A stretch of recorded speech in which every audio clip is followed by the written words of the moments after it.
Hello everyone. In this video, I'll demonstrate how to create a heat map in Excel. Heat maps are a powerful tool for visualizing data patterns and trends, making it easier to identify insights at a glance. So, let's get started. First, we need to input our data into Excel. I'm using fictional average monthly temperatures for a city over the past 10 years, but you can input your own data or use this example.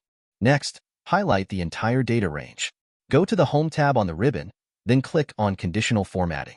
From the drop-down, select Color Scales. I recommend choosing a color scale that fits your preferences. For instance, you could use a red, yellow, green color scale where green represents cooler temperatures and red represents hotter ones. Now that we have our heat map, take a moment to analyze the data.